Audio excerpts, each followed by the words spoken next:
नमस्कार, स्वागत है आपका आईटीपी न्यूज में। मैं हूं आपके साथ महिमा। जो पूरा विधायक खरीद का मामला झारखंड में निकलकर सामने आया है, कहीं ना कहीं नेशनल मीडिया उसे दबाना चाह रही है, उसे निखार कर सामने नहीं ला रही है। इसी मुद्दे पर चर्चा करने के लिए मेरे साथ मौजूद हैं अमन सर। स्वागत है आपका प्रोग्राम में। मैं आपकी राय जानना चाहूंगी। देखिए बिल्कुल, और महिमा ये कोई पहली बार नहीं है जब हम देख रहे हैं कि जो नेशनल मीडिया का रुख है वो इस तरह का है, क्योंकि जब भी जहाँ पर लगता है कि बीजेपी घिरती हुई नजर आती है, बीजेपी को कहीं ना कहीं जो है साजिश के तहत जो वो करती है उसमें वो कहीं ना कहीं उसका खुलासा हो गया है। और जब उसको लेकर सवाल उठने चाहिए, उठाने भी चाहिए, जो खास पत्रकार की तरफ से अगर बात करें, मीडिया की तरफ से अगर बात करें, लेकिन वैसा कुछ होता हुआ नज़र नहीं आ रहा है अगर झारखंड के मामले की बात करें, क्योंकि जो नेशनल मीडिया है वो एकदम से इसके ऊपर बहुत खुलकर बात नहीं कर रही। जबकि ज़मीनी स्तर पर देखें, जबकि हम राज्य स्तर पर देखें तो लगातार वहाँ पर जो है हालात बेहतर बहुत ज़्यादा ख़राब हो रहे हैं। लगातार जो है कई विधायकों का नाम इसमें शामिल हो रहा है, और चाहे उसके तार जो हैं वो महाराष्ट्र से भी जुड़ रहे हैं और तमाम बीजेपी के नेता उनसे भी जुड़ रहे हैं, लेकिन नेशनल मीडिया में इसको लेकर कोई चर्चा नहीं है, कोई उसके ऊपर बात नहीं करना चाहता। तो यही कहीं ना कहीं जो उदासीपन है खबरों को लेकर, जो कहीं ना कहीं हम कहते हैं कि एक तरफा जो मीडिया होता चला जा रहा है, ये बहुत ही गैर जिम्मेदाराना है, क्योंकि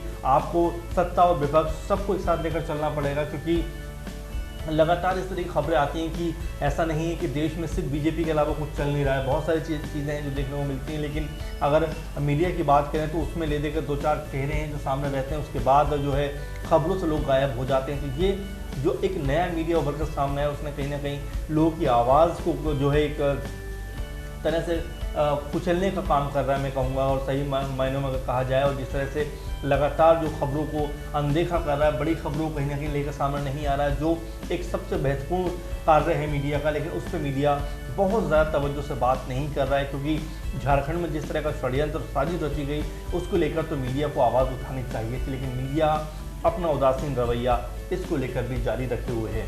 कहीं ना कहीं पूरे मामले में बीजेपी को दोषी पाया जा रहा है, को आरोपित माना जा रहा है, और कई आरोप बीजेपी पर लग रहे हैं। कहीं ऐसा तो नहीं है कि नेशनल मीडिया जो है वो बैकफुट पे खेल रही है? देखिए बिल्कुल, और यही मैं कह रहा हूँ कि यही चीज़ हो रही है कि अगर आप जो है इस तरह की विचारधारा को लेकर सामने आएंगे कि अगर सत्ता पक्ष सब आपको सही बातें दिखानी है, तो मेरे ख्याल में ये एक घोर, मैं कहूँगा, ये अच्छी चीज़ नहीं है। इसकी जितनी निंदा की जाए वो कम है, क्योंकि देखिए आप सिर्फ एक तरफा रिपोर्टिंग, एक तरफा पत्रकारिता नहीं कर सकते। आपको तमाम जनता के, तमाम सरकार के, तमाम जो देश में ज्वलित मुद्दे उसके ऊपर बात करनी पड़ेगी, चाहे वो सरकार के हों, विपक्ष के हों, या आम जनता के मुद्दे हों, उनको आपको सामने लेकर आना पड़ेगा। लेकिन सबसे मुश्किल बात यह है कि आज का मीडिया कहीं ना कहीं एक तरफा होता हुआ नज़र आ रहा है, और ये जो है बेहद ख़राब चीज़ है लोगों के हिसाब से अगर बात की जाए। कि मीडिया का काम होता है कि सत्ता से सवाल पूछना, सत्ता के से लड़ना लोगों के हक के लिए, लेकिन आज देखने को मिल रहा है कि जो सत्ता के पक्ष हैं उन्हीं के पक्ष की सारी बातें की जा रही हैं। उसके अलावा जितने भी लोग हैं, या जो राज्य स्तरीय